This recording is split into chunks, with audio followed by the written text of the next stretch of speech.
Quero saudar os irmãos com a santa paz do Senhor Jesus Cristo. Amém. Graças a Deus, porque por mais uma noite o Senhor nos permite estar aqui para adorar ao nome do Senhor Jesus. Gostaria de cantar com os irmãos agora, com o auxílio da Ensina, do coral.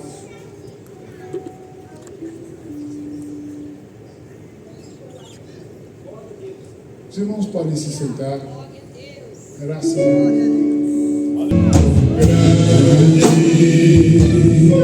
é o Senhor e muitinho de louvor na cidade do nosso Deus, no seu monte, na alegria de toda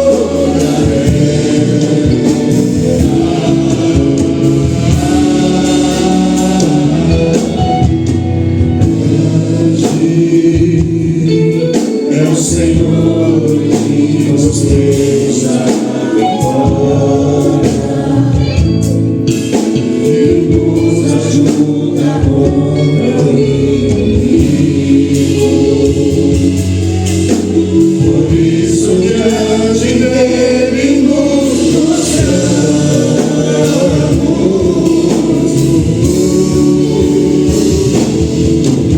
queremos o teu nome engrandecer e agradecer por todo em nossas vidas. Confiamos em teu infinito amor, pois só tu és o Deus eterno sobre toda a terra e céu.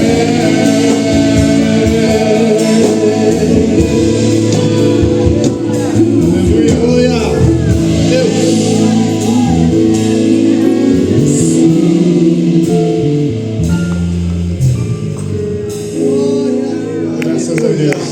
Deus abençoe.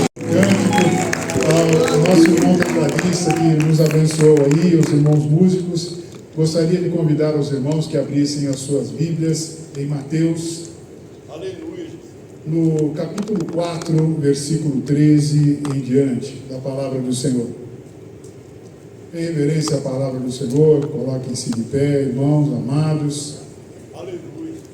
Porque grande é o Senhor e muito digno de louvor. Graças a Deus. Os irmãos encontraram Mateus capítulo 4, versículo 13. E a palavra nos diz assim: E deixando Nazaré, foi habitar em Cafarnaum, cidade marítima, nos confins de Zebulon e Naftali.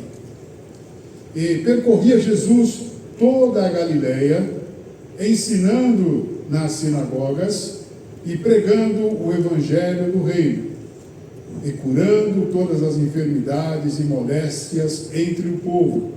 E a sua fama correu por toda a Síria, e traziam-lhe todos os que padeciam, acometidos de várias enfermidades e tormentos, os endemoniados, os lunáticos e os paralíticos, e ele os curava. E seguia uma grande multidão da Galileia, de Decápolis, de Jerusalém, da Judeia e da além do Jordão. E Mateus 5, continuando, diz assim: E Jesus, vendo a multidão, subiu ao monte e assentou-se. E aproximaram-se dele os seus discípulos, e abrindo a boca, os ensinava, dizendo... Os irmãos podem se assentar. Quantos podem dar glórias a Deus? Graças a Deus. Quantos podem glorificar o nome do Senhor? Porque o Senhor é bom e a sua misericórdia dura para sempre. Quando observei esse texto, entendendo o que estava acontecendo naquele momento, eu fui levado pelo Espírito Santo a uma outra passagem que se referia a um momento, cerca de 4, quase 5 mil anos antes, onde no terceiro mês depois que o povo havia saído do Egito, que Deus havia libertado o povo do Egito, eles chegaram diante do deserto do Sinai, e no monte do Sinai, Deus começou a falar com eles. Essa palavra se encontra em Êxodos capítulo 13, versículo 1. E diz que, chegando no 3º mês, Deus chama a Moisés e diz: Moisés, eu quero falar com o meu povo. Diga a eles que eles lavem as suas roupas, que eles se coloquem numa posição de santificação por 3 dias, para que ao 3º dia eu me coloque diante deles no Sinai, desça no Monte Sinai e fale diretamente com o meu povo. E o povo, ouvindo a palavra de Moisés, lavaram as suas roupas e tentaram seguir exatamente aquilo que Deus havia determinado. E diz que no 3º dia, conforme a palavra do Senhor nos apresenta, que o Senhor desceu sobre o Monte Sinai, numa nuvem escura, muito densa, onde saíam trovões, onde haviam buzinas fortes, e enquanto Deus descia naquele monte, o Sinai começava a balançar, a terra começava a tremer, e Deus se apresentava diante do povo de Israel. Moisés, vendo aquela situação, Deus disse a Moisés para que ele se aproximasse, mas ele deu uma determinação ao povo que não subisse e não se aproximasse do Sinai até que houvesse o sinal da parte de Deus. E Moisés subiu ao Sinai, e quando ele chegou naquele lugar, a tremenda situação já estava consolidada. O monte tremia, existia uma densa nuvem, raios, relâmpagos, as buzinas tocando, e o Senhor falava com Moisés, e Moisés ouvia o que Deus falava e falava com o povo falava que estava ouvindo, e Moisés falava com Deus, e Deus falava com o povo. A manifestação maravilhosa, porque Deus se manifestava diante daquele povo que havia sido retirado do Egito. Cerca de quase 2 milhões de pessoas estavam naquele lugar, e Deus se manifestava diante deles. Mas ele disse: ó, lavai os seus vestidos, preparai uma consagração e uma santificação, para que vocês possam se aproximar de mim. E quando Moisés entrou naquela nuvem para falar com Deus, Deus disse uma palavra muito dura. Ele disse: Moisés, diga ao povo que não suba até aqui, porque eles estão com as suas roupas, limpas, mas eles não estão em consagração, porque se eles colocarem o pé nesse lugar, eles serão consumidos.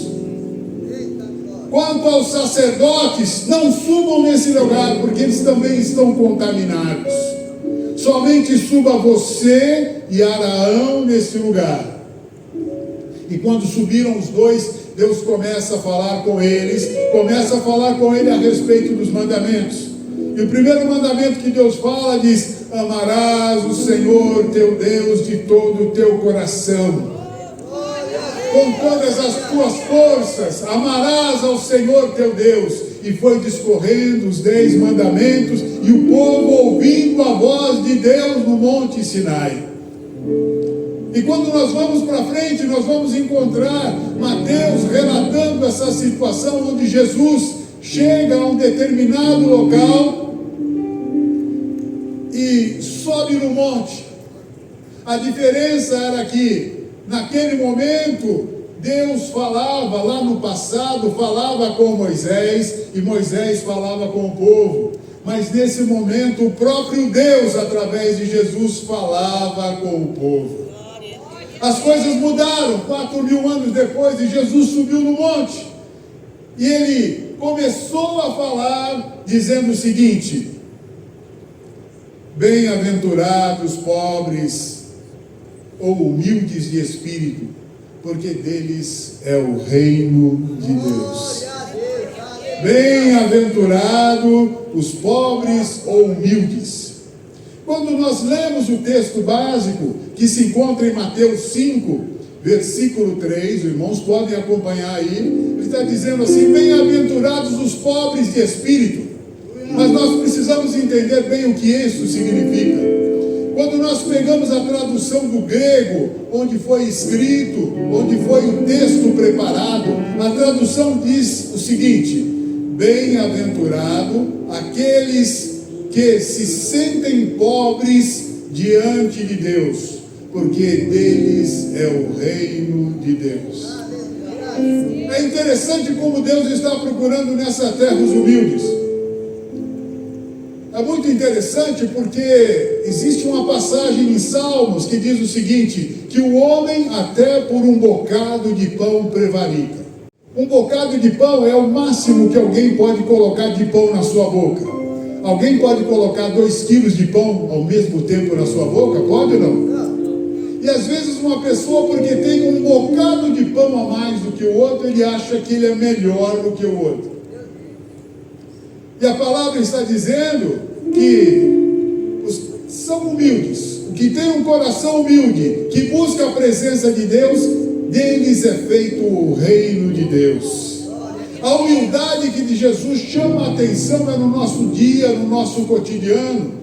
Hoje nós estamos envolvidos por uma nuvem tão terrível de situações, onde o orgulho, a soberba, a falta de compreensão, a falta de amor campeia os nossos meios, inclusive dentro da igreja.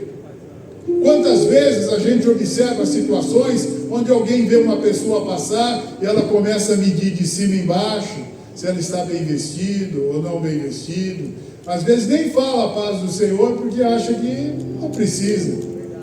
Mas quando o nosso coração está submisso a Deus, quando nós estamos envolvidos com as coisas do Senhor, a humildade nos leva a ter um carinho, um respeito pelo irmão, mesmo que ele tenha as suas vestes mais simples, as suas vestes às vezes rasgadas, às vezes sujas, porque muitas vezes existem esse tipo de problema. Nós encontramos com vários irmãos, mas é tão bom quando você cumprimenta alguém, ele abre um sorriso, porque ele diz: olha, ele me enxergou, ele me viu, aquela pessoa me viu, ele me cumprimentou, me deu um abraço, pegou na minha mão, falou a paz do Senhor para mim. Isso é uma grande diferença. E o Senhor Jesus diz assim: olha, seja humilde, porque você vai ter o reino de Deus por causa disso. Então muitas vezes nós caímos por causa da nossa soberba, da nossa falta de orgulho. E Jesus começava a ensinar, sendo a palavra vindo da parte de Deus, porque ele era o Verbo estava com Deus e se fazia presente, trazendo uma palavra de ensinamento para aqueles que estavam de forma religiosa levando a sua vida. Nós já tivemos várias experiências terríveis, nós já vimos aqui, inclusive dentro da igreja, de pessoas que, porque alguém estava com a saia um pouco diferente, uma blusa um pouco diferente, então diziam até que aquela pessoa era mundana. Com essas palavras nós ouvimos aqui dentro da igreja. Eu quero dizer aos irmãos que nós precisamos voltar ao primeiro amor.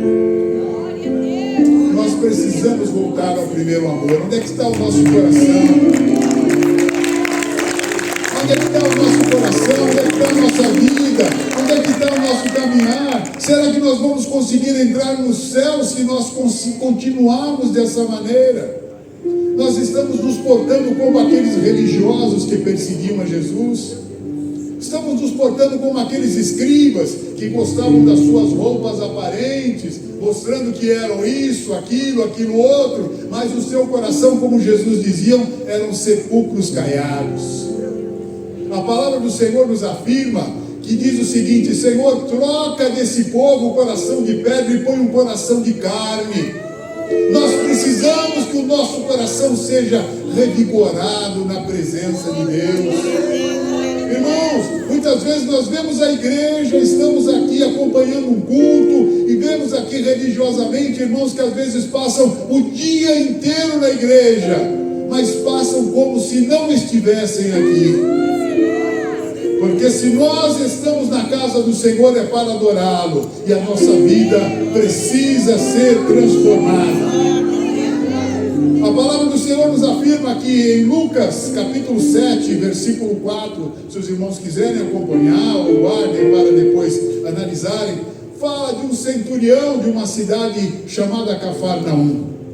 Cafarnaum era uma grande cidade, um grande centro, e aquele homem centurião romano, estrangeiro, se encontrava naquela cidade, mas ele conheceu a Deus através dos judeus, e ele via a Deus de forma especial, de tal ordem, que ele foi o responsável pela construção da sinagoga naquele lugar. Ele levantou a sinagoga para que pudessem ser feitos cultos, e interessante que ele não podia entrar lá. Como ele era estrangeiro, ele não tinha acesso à igreja, mas ele levantou a igreja para que o nome do Deus eterno fosse glorificado. E um dos seus servos caiu adoecido, e ele pediu, vendo que Jesus estava em Cafarnaum, que Jesus fosse até a casa dele e curasse aquele homem. Mandou-se um grupo de anciãos falar com Jesus. Eles disseram: olha, ele é digno, ele faz esmolas, ele abençoa o povo, ele nos abençoa, ele respeita a Deus e nos respeita, é digno de receber essa bênção. E Jesus disse: eu vou até lá. E Jesus foi caminhando na direção da casa dele, mas no meio do caminho aquele homem manda um novo grupo de pessoas falar com Jesus. Ele diz o seguinte: Senhor, eu não sou digno sequer de me apresentar diante de ti. Eu não sou digno que tu entres debaixo do meu teto, da minha casa. Mas eu sei que se tu abrires a tua boca e tu determinares, o meu servo ficará são. Jesus, quando ouviu essa palavra, ele se voltou para a multidão. Eu não vi fé igual a desse estrangeiro no meio de Israel. Aonde está a nossa fé? No que nós temos colocado a nossa fé? Nós cremos realmente que Deus pode fazer? Porque a palavra do Senhor em Hebreus diz que a fé é o firme fundamento das coisas que não se vê e daquilo que se espera. Aleluia! Irmãos, os teus sonhos estão diante de Deus. Aos seus filhos, à sua esposa, ao seu marido, está diante de Deus. A sua vida profissional está diante de Deus, porque Ele e a Ele são feitas todas as coisas, e Ele ouve e acompanha tudo o que se passa. Mas o mais interessante, que Jesus disse: olha, esse estrangeiro superou a fé de todos vocês que já conheciam a Deus. E aquele homem que sequer poderia entrar na sinagoga era mais crente que todos vocês. Jesus disse mais ainda: bem-aventurados os que choram, porque eles serão consolados. Irmão, qual foi a última vez que você chorou diante do Senhor, hein? Quando foi a última vez que você entrou no seu quarto, derramou as suas lágrimas, colocou diante do Senhor a sua necessidade em prantos? Irmãos, nós precisamos de um renovo em relação a esse contato com Deus. O Espírito Santo está constantemente falando as nossas vidas, sobre o nosso caminhar, mas nós precisamos de um contato diferenciado com Deus, de tal ordem que o Espírito tome conta da nossa vida, que a presença de Deus se faça no nosso caminhar e nós possamos ser abençoados. Existia uma mulher que é mencionada em Mateus 15:2, era uma mulher que não era também judia, não fazia parte do povo de Israel, era uma mulher cananeia, e ela de origem sírio-fenícia, e ela, quando viu Jesus passar, correu atrás de Jesus e disse: Senhor, filho de Davi, tem misericórdia de mim. E quanto mais os discípulos tentavam impedir que aquela mulher chegasse a Jesus, mais ela gritava.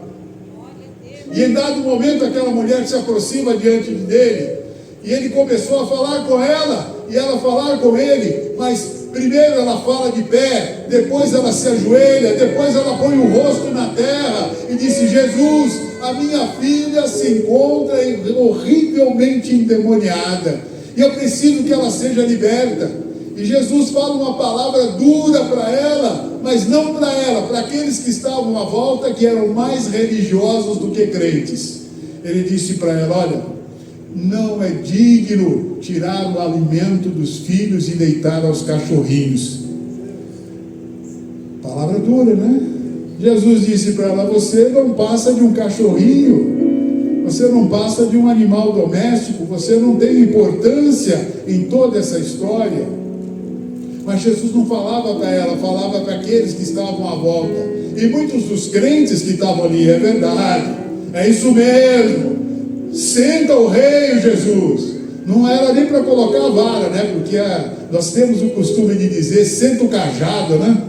Só que é uma ignorância tremenda, porque a Bíblia relata no Salmo 23 que o salmista pede: não apartes de mim a tua vara e o teu cajado. A vara era um instrumento fino que o condutor das ovelhas batia levemente nas pernas dela, ela sentia a dorzinha e voltava para o caminho. E o cajado era uma haste muito maior, muito mais forte. Quando a ovelha caía no buraco, ele colocava por baixo e trazia aquela ovelha do buraco para a posição. E tem muitos crentes que acham que tem que sentar o cajado no outro. Ele vai fazer o que com a ovelha? Vai matá-la. Enquanto Jesus ensinava que precisava redarguir, colocar na posição correta, tem muito crente dizendo que tem que sentar o cajado nos outros. É muito bom quando as costas é dos outros, mas quando cai na sua...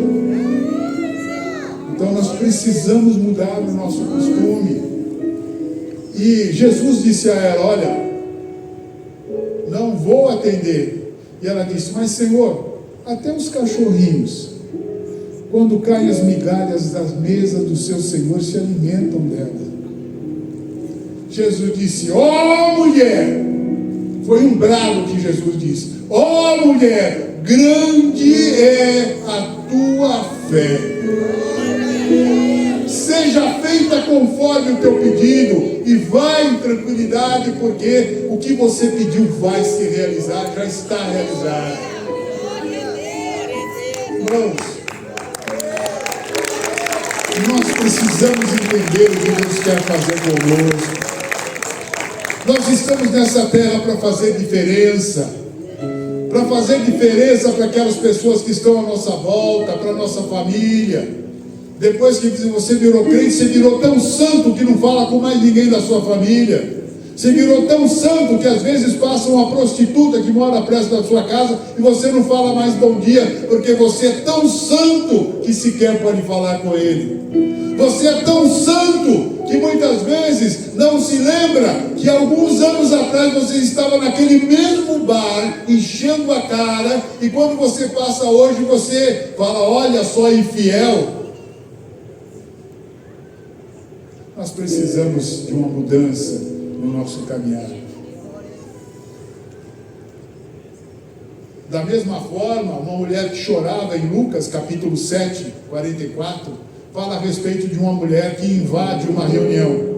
Jesus estava na casa de Simão, ele sentado naquela casa, ele ia se alimentar, e entra uma mulher com um vaso de alabastro. Era um vaso muito especial, um perfume extremamente caro. Diz que aquela mulher entrou, quebrou aquele vaso e jogou sobre Jesus. E no momento que ela jogou sobre Jesus, ela se ajoelhou e beijava os seus pés e enxugava os pés de Jesus com as suas lágrimas, com o seu cabelo. E os que estavam à volta diziam: olha, para que fazer isso? Esse daí poderia ser dado aos pobres e comprar alimento, fazer isso, aquilo outro. E Judas estava no meio desses aí também, provavelmente. Assim: dá isso, põe aqui na bolsa que eu resolvo isso daí rapidinho. Mas Jesus disse: olha, o próprio Simão disse: olha, se Jesus fosse realmente um profeta, saberia quem era aquela mulher que ali estava. Era uma mulher de conduta duvidosa. Mas Jesus disse a ele: olha, Simão, eu entrei na sua casa. Primeiro eu entrei aqui, você não me deu água para lavar os meus pés. Depois, sequer me beijou o rosto, que fala do ósculo santo. Para que os irmãos saibam, a Bíblia fala de ósculo santo, que é o beijo no rosto, Então não estranhe se outras denominações se beijarem no rosto, porque a Bíblia fala que o ósculo santo fazia parte do contato dos irmãos. Essa mulher, desde que ela entrou aqui, ela não deixa de chorar e com o seu cabelo enxugar as suas lágrimas. Eles serão consolados. Irmão, chore diante do Senhor. Não vá procurar sua vizinha para chorar diante dela. Não vai procurar seus amigos. Chore primeiro diante do Deus eterno. Aleluia. Chore primeiro diante do Senhor. Entra lá no seu quarto, derrama o seu choro diante dele. A palavra do Senhor diz que quando você busca a Deus, a alegria vem pela manhã, a vitória vem pela manhã, e o Senhor não deixa de ouvir a sua necessidade. Mas busque ao Senhor com lágrimas muitas vezes. Se você está com o coração amargurado, derrame diante do Senhor.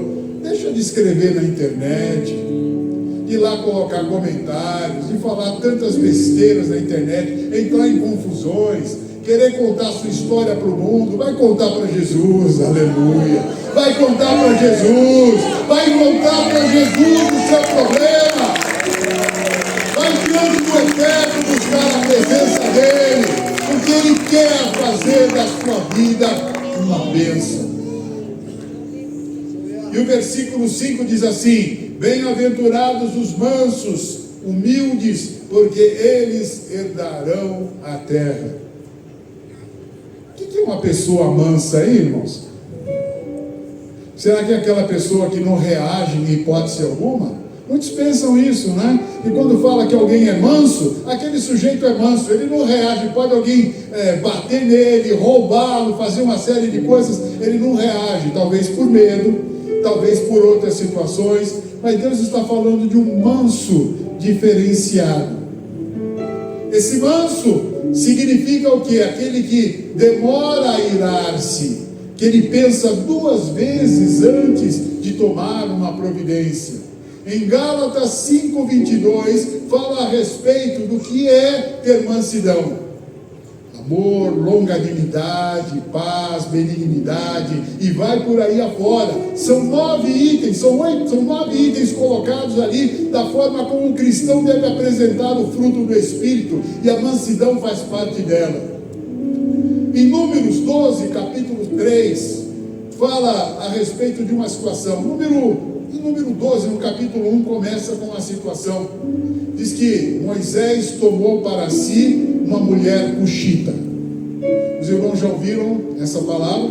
Abram as suas Bíblias aí, só para dar uma olhadinha, para ver se eu estou falando a verdade.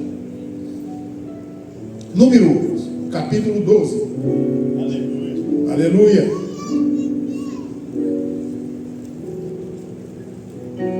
E diz que Moisés tomou para si uma mulher cuxita, ou seja, se casou com a mulher cuxita. E diz que por causa desse casamento, Miriam e Arão, os dois irmãos de Moisés, Miriam que era a mais velha, Arão que vinha logo em seguida, que era o sacerdote, se levantaram contra Moisés porque Moisés se casou com aquela mulher. Não sabem o que é uma mulher cuxita? Quantos sabem? Quantos sabem? Ela é da região, o irmão citou aí, da região da Etiópia. E qual é a diferença? Por que é citado isso? Obrigado, irmão Marcelo. Por que é citado isso? Porque aquela mulher tinha a pele negra, bem escura. E Arão e Miriam se levantaram contra Moisés. Se bem que eles não tinham a pele clara, eles não eram de pele clara. A região e o local mostra que eles tinham a pele mais escura, não era a pele branca, como muitos pensam assim. Mas mesmo assim, eles se levantaram contra Moisés porque haviam se casado com a mulher de pele mais escura ainda. Alguns dizem, não, é porque ela era de outra nação. Não, é porque ela era cuxita, ela era da região da Etiópia, e ali, nessa região, as pessoas têm a pele muito escura. E quando aconteceu esse levante, Moisés estava na tenda, juntamente com Miriam e com Arão. E Deus se apresentou do lado de fora e diz assim: Moisés e Miriam saem para fora. Quando os dois saíram para fora, juntamente com Moisés, Deus disse a eles, se apresentando no meio deles: ouça Miriam e ouça Arão. Se houvesse profeta em Israel, eu falaria com eles em sonhos. Porque Miriam se achava a profetisa, Arão se achava o sumo sacerdote, dono da lei. Mas existia um homem que ele caminhava com Deus.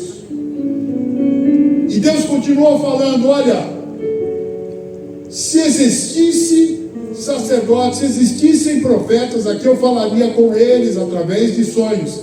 Mas com meu servo Moisés, que é muito manso, muito amado, eu falo com ele face a face. Eu falo com ele todos os dias, eu falo a todo momento com ele, porque a minha intimidade com ele vai além dos seus preconceitos. Será que tem racismo dentro da igreja, irmãos? Tem racismo? Tem sim. Tem sim. Tem gente que precisa se converter. Tem gente que precisa se converter. Ela começa a olhar para a sua pele: eu tenho a pele mais clara, então eu sou melhor que o outro irmão. Quando a palavra do Senhor nos afirma: não fareis acepção de pessoas, ou seja, não façais distinção de pessoa, ou por financeiro, ou por características físicas, ou por nada, porque o servo de Deus tem que ter o amor em primeiro lugar. Qual é o nome da nossa igreja? Qual é o nome da nossa igreja? Qual o nome da nossa igreja? Precisamos praticar isso. Nós viramos muitas vezes religiosos, e eu estou falando com conhecimento de causa. Se os irmãos quiserem me corrigir, por favor, me corrijam. Mas nós precisamos de uma mudança de posicionamento, um coração mais íntimo, aproximado de Deus, para que a nossa mansidão se faça presente nesses momentos. E aí, o versículo 6 de Mateus, capítulo 5, que diz assim: bem-aventurados os que têm fome e sede de justiça, porque eles serão fartos. Lucas, capítulo 18, versículo 6 diz assim: e disse o Senhor: ouvi o que diz o injusto juiz, e Deus não fará justiça aos seus escolhidos, que clamam a Ele de dia e de noite, ainda que tardio para com eles? Digo-vos que depressa lhes fará justiça. Quando, porém, vier o Filho do Homem, porventura achará fé na terra? Uma mulher procurou um injusto juiz, mas de tanto insistir, ela teve dificuldade. Mas muitos de nós procuram justiça. Quantos são injuriados? Quantos são injustiçados? Eu conheço um irmão aqui na igreja, não vou citar porque ele até está presente aqui, que ele teve um problema, foi se queixar sobre aquela situação que ele estava passando, e alguém disse para ele: olha, isso não pode, mesmo que tenha risco de vida para o familiar seu, para sua esposa, isso não faz diferença, você vai ter que cumprir o que está sendo determinado. Ele disse: bom, mas e aí? Tem risco de vida. E a pessoa ainda disse para ele assim: ó, se você continuar falando, você vai ser suspenso por 1 ano, 2 anos, 3 anos, e foi por aí afora, colocando ele contra a parede. Mas isso porque ele era um simples membro da igreja. Se ele tivesse uma posição diferenciada, talvez as coisas seriam diferentes. Mas não é só na igreja, aí fora. A justiça hoje está de uma maneira onde, se você tiver dinheiro, você faz qualquer coisa. É totalmente corrupta, mas estou dizendo que você, tendo acesso a um bom advogado, você escapa de qualquer situação. Existe a necessidade de justiça, e Deus é justiça. Pode passar dia, pode passar ano, mas se cumpre a palavra do Senhor. Não tem como se fugir da presença do Senhor, porque Deus vai operar, Deus vai ao encalço. né? E Deus fala muitas vezes: olha, não mexam com os meus servos, que são a menina dos meus olhos. Ai daquele que tocar na menina dos meus olhos. Irmão, se conduza com honestidade, com direção na presença de Deus, porque Deus entra na batalha. Josafá estava com a cidade cercada, e ele se apresentou diante do Senhor do templo e orou ao Senhor dizendo: olha, a situação é essa, está acontecendo isso, e chamou todo o povo para o jejum e para a oração. E diz que quando ele se aproximou do templo, Deus falou com ele e disse para ele: olha, Josafá, essa briga não é sua, essa briga é minha. Eu vou entrar na batalha por você. Irmão, esta noite Deus está dizendo que Ele entra na batalha por você. Você pode ter vício escondido, problema escondido, situação escondida, mas Deus vai estar no seu encalço. O Espírito Santo não vai te deixar em paz. O Espírito Santo vai em todo momento dizer: olha, corrige o seu caminho, porque senão o destino é a morte, e Satanás está te espreitando na esquina. Satanás está te espreitando na esquina. Você não terá mais sossego. Você precisa voltar para Jesus. O versículo 7 de Mateus capítulo 5 diz assim: bem-aventurados os misericordiosos, porque eles alcançarão misericórdia. Em Gálatas 6:7 diz assim: não erreis, Deus não se deixa escarnecer, porque tudo que o homem semear, isso também ceifará. Irmão, se você não é misericordioso com alguém, como é que você quer misericórdia da parte de Deus? Nós temos uma parábola contada por Jesus que um homem devia 60 ciclos de prata. Isso é uma infinidade de dinheiro. E ele se apresentou diante do rei, chorou, pediu misericórdia, o rei liberou. Ele: não, tudo bem, esquece isso daí, pode tocar a sua vida. Quando aquele homem saiu de diante do rei, encontrou um conservo seu, que lhe devia alguns dias de trabalho, e ele agarrou pelo colarinho e disse: você vai me pagar, você vai me pagar, se você não tem dinheiro, você vai para a cadeia. E jogou aquele homem na cadeia. E alguém viu aquela situação e foi contar para o rei, e o rei chamou aquele homem de volta e falou assim: olha, eu fui misericordioso com você, eu te ajudei, eu fiz uma coisa importante para você, esqueci todas as suas dívidas, e você não pode esquecer a dívida dos outros.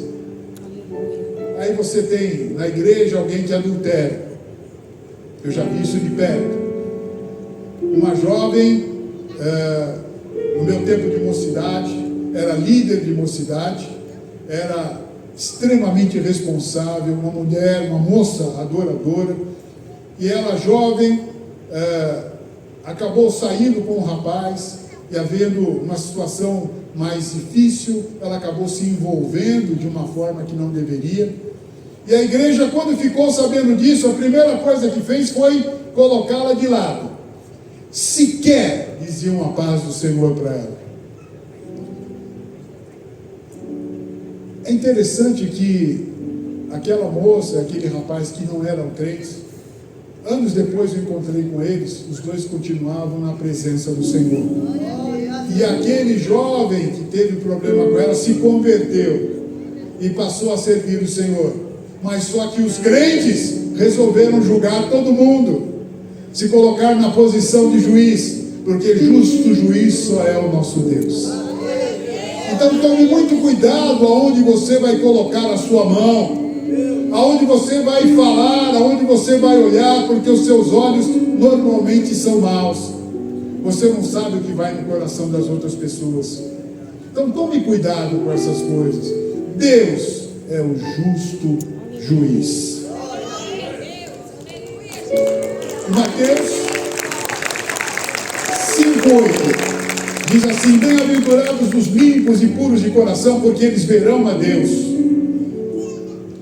Jesus, em dado momento, em Mateus capítulo 10, diz que as criancinhas queriam chegar a Jesus e os discípulos tentavam impedir. Sempre os crentes criando problema dentro da igreja.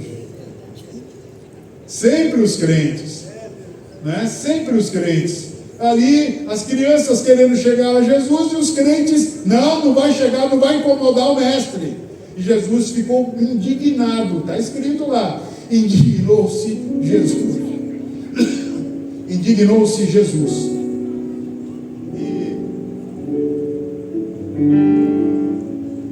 Indignou-se Jesus e disse: olha, deixai vir a mim as criancinhas.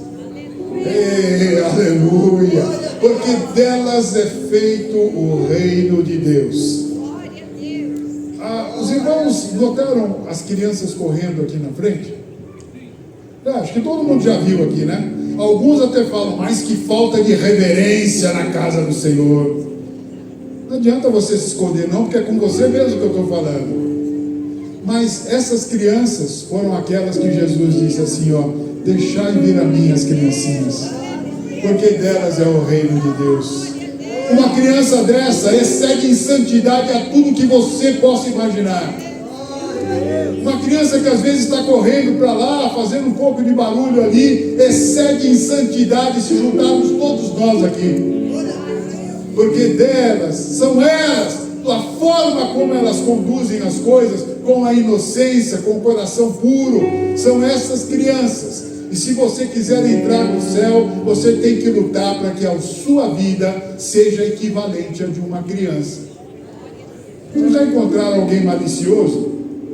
Eu tinha umas pessoas no meu serviço que batiam nas minhas costas e falavam parabéns, tal. Virava a esquina, eles estavam trabalhando contra mim. Vocês já tiveram esse tipo de pessoa na sua vida? Já ou não? Já, às vezes estão em contato com elas hoje em dia. Espero que você não seja uma dessas pessoas. Mas são maliciosos. Tudo que vê torce as coisas, só vê maldade nas coisas. E, em hipótese alguma, sente um carinho, um coração diferenciado por alguém. Mas o tempo todo é criticando e gerando problemas. É só ver o que está indo pela internet, nos sites aí, nos WhatsApps da vida, as confusões que nós vemos acontecer. Quando é que nós vamos nos converter? Quando é que nós vamos nos converter? Eu estou falando com você, meu irmão, que está aqui essa noite. Quando é que nós vamos ter uma vida diferenciada? Fazer como está em Tessalonicenses, que diz assim: fugir de toda aparência do mal. Nós vemos um problema sério na nossa frente, sabemos da dificuldade e continuamos naquela mesma situação. Quando é que nós vamos criar vergonha para sermos mais fiéis ao nome do Senhor?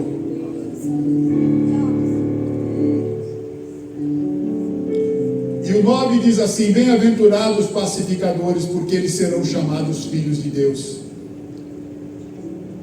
Somos pacificadores? Ou ao invés de, quando vemos uma confusão na igreja ou fora delas, somos o primeiro a jogar gasolina? Vocês conhecem alguém que faz isso, não? Que ao invés de extinguir o problema, acaba jogando mais gasolina na situação?